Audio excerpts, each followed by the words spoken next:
Salaamu calaykum. Magacaygu waa Nuha.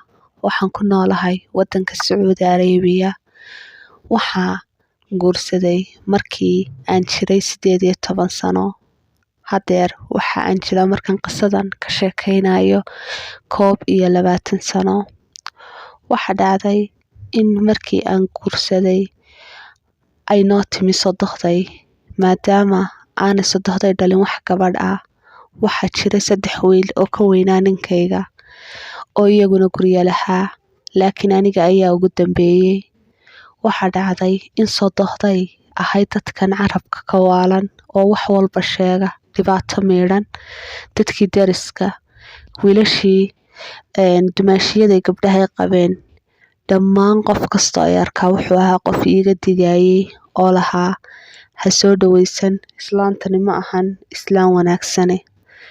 Ilaa ay ugu dambeyntii noo timi.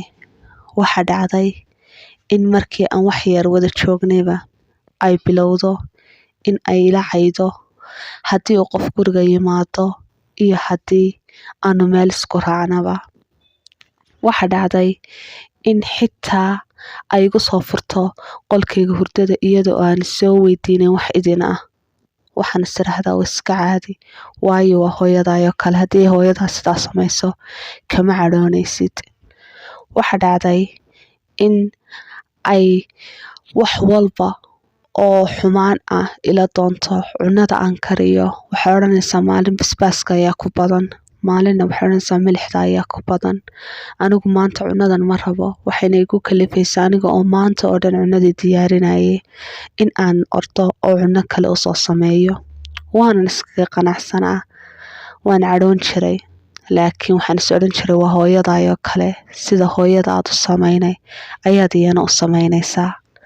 Waxa dhacday maalin maalmaha ka mid ah, sida caadada u ahayd waxaan seexday duhurkii, waayo markii aan qadeeyo waxaan jeclahay inaan seexdo. Kabacdi waxaan soo baraarugay iyada oo sariirta hurdadeeda dheega kaga jifta.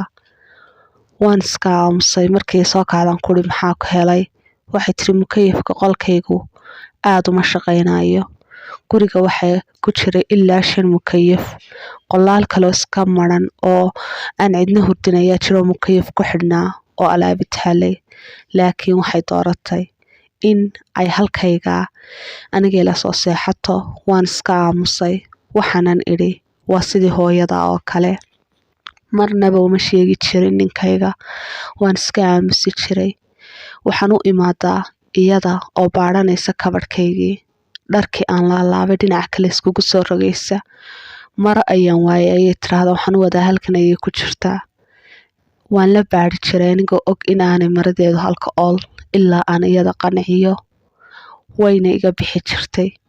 Haddii ay maro fiican hesho oo alaabteeda ku dhex jirta iyadoon amar i weydiisan ayay qaadanaysaa. Suuqaan u baxayaa, waxaan odhanayaa hooyo maxaad u baahan tahay. Waxay igu odhanaysaa waxba uma baahni. Hadhow alaabteeda waa in aan mid mid u tusaa, xitaa haddii aan soo iibsado waxyaalo khaasa. Haddii ay wax ka heshana iyada oon i weydiisan ayay qaadanay. Markaan ku idhaahdo waayana waxay odhanaysaa may, waan ka helay, miyaad cadhootay? Maya baan ugu jawaabi jiray. Waxa dhacday in qolkayga hurdada suuligaysu uu lahaa sitaarad yar oo aanan albaab lahayn. Marka aan is idhaahdo qubayso kuma odhan karaayo iga bax qolkayga. Iyaduna markay aragto in aan dhar soo diyaarsadaan qubaysanayo, waxa ay qolka kama baxayso. Halkaas ayay maanta oo dhan iga caayay, marna iga tirinay, marba wax sheegaysaa. Waxayna igu kalifi jirtay inaan sitaaradaydii intaan galo iska soo qubaysto oo dharkayga halkaa ku soo xidho. Xitaa qolkayga khaaska ah uma ihi xor. Aad ayaan uga xumaan jiray, misena waxaan is odhan jiray waa hooyada oo kale. Markii ay ka soo wareegtay 2 sano, Ilaahay wuxuu i siiyay caruur. Arrinkiina wuxuu noqday arrin ka sii adag sidii hore. Ma aha sidii hore oo kale. Aad iyo aad ayay u dhib badnaatay. Caruurtayda tarbiyadoodii ayay soo dhexgalaysaa. Waxay igu kaliftay xitaa in aan cidlooyinka ka ooyo. Waxa dhacday in aan keligay iska murugoodo wax walba igu samayso. mar aan cunadii soo bedelo. Cunadii aan sameeyey ma rabo. Marba maalintii oo dhan hawl adduun. Waxaas oo dhibaato ana ninkayga uma sheego. Waayo waxaan isdhaahdaa wixii aad hooyada u samayn lahayd ayaad u samaynaysaa. Midhayada cunadan u baahatay iskaga kari. Ilmahaygii markii uu 1 sano soo gaadhay ayaa waxa dhacday maalin maalmaha ka mid ah in uu sharaab ku qubo sijaayad iyada qolkeeda taalay. Aad bay u cadhootay. Waanan ordo waan ka soo maydho soo hagaajiyey. Sijaayadu waxay ahayd sijaayad cusub. Waxayna tiri ilaa layga bedelo mooyee ma aqbalayo in aan sijaayadan dib u isticmaalo. Ninkaygiina waa diiday maadaama ay sijaayadu cusbayd. Wuxuuna ku yidhi waatan xaaskaygii hagaajisay. Waxaa dhacday inay murugooto aad ay u murugootay. Anigii ayaa xisaabteeda khaaska ah uga soo iibiyey sijaayad oo isiri bal hadda ajarka doon waa hooyada oo kale aniga oo sidii ku wada oo laakiin dee qaati taagan misana aanan cidna u sheegi karayn ayaa maalmihii dambe ilaahay ii soo hadeeyey oo qalbigeedii jacayl iigu beeray. Carruurtii wiilasheedu dhaleen carruurteeda ayay ka jeceshahay. Gabdhihii wiilasheedu qabeenna aniga ayay iga jeceshahay. Waxaa dhacday in ay ii ilaaliso waxna ii siiso si aanay hooyaday ii siin.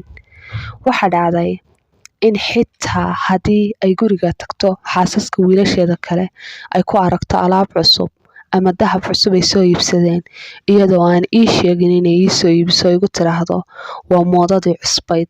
Waayo guryaha kaleba waa laga isticmaalayay. Dadkii oo dhanina waxa ay yaabeen sirta ka dambeysay ee islaantii iga wada digayeen bedeshay. Laakiin qofkii ilaahay doona ayuu hadeeyaa. Qalbigeedana ilaahay ayaa muxubba igu beeray.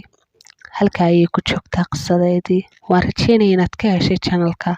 Subscribe saar, gambaleelka furo, fiidiyoyadana like saar. Salaamullaahi calaykum waraxmatullaahi tacaala wabarakaatu. Noole kulante.